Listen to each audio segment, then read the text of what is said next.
Notre métier de pâtissier et de chocolatier est de procurer des émotions gourmandes à travers nos gâteaux et nos chocolats.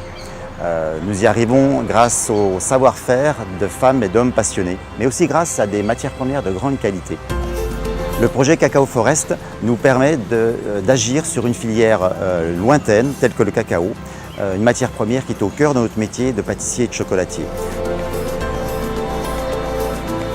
La valeur humaine est excessivement présente au sein de l'association Relais Dessert. Nous avons décidé de venir sur place pour partager avec les producteurs, leur faire goûter nos produits parce que c'était aussi intéressant pour eux de goûter ce que nous réalisions avec leurs fèves de cacao. Donc d'établir ce lien entre les hommes. Notre choix s'est porté sur la République dominicaine car cette île a la particularité d'être le plus gros producteur de cacao en agriculture biologique.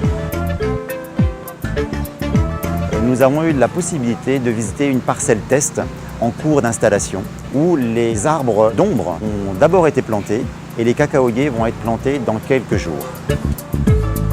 Ça nous a permis donc de nous rendre compte du travail réalisé à travers les pépinières qui donneront leurs résultats dans quelques années, mais on voit déjà la qualité et le sérieux du travail réalisé grâce à TFT et le CIRAD sur place, mais grâce aussi aux producteurs totalement investis.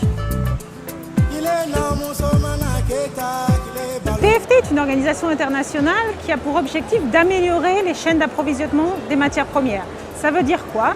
C'est de connaître d'où viennent les produits qui vont être utilisés dans les produits alimentaires ou les produits de la vie de tous les jours, savoir s'ils sont produits de manière sociable et environnementalement durable, qui respectent les travailleurs, qui respectent les communautés, qui respectent la biodiversité et la forêt.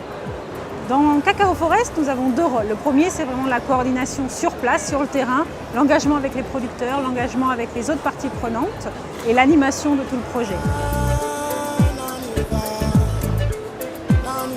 On a une deuxième casquette, c'est vraiment développer les filières existantes ou développer de nouvelles filières sur les produits associés au cacao. Ça veut dire les fruits, par exemple les mangues, le macadamia, les avocats, savoir comment on peut apporter d'autres sources de revenus aux planteurs en plus du cacao. Il était particulièrement intéressant pour nous de rencontrer les gens de Fundopo, la première coopérative visitée. Nous avons pu voir où ils en étaient actuellement dans leur façon de travailler et quel potentiel recelait l'agroforesterie dans leur travail.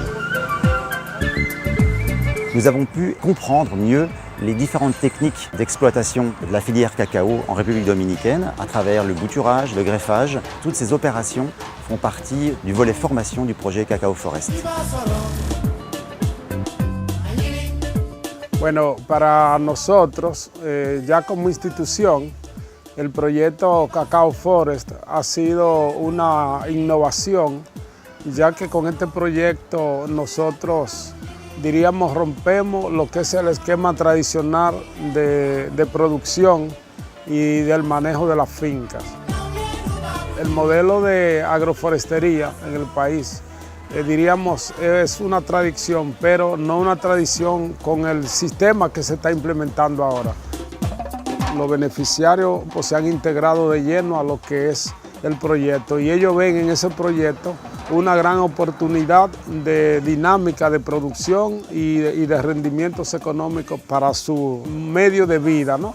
Y con estos modelos de agroforestería, nosotros no solamente incrementamos la producción, sino que también preveemos lo que podría ser cualquier eventualidad en términos ambientales. Grâce à l'agroforesterie, nous allons pouvoir sécuriser notre filière cacao et ainsi continuer à fabriquer les meilleurs gâteaux et bonbons chocolat.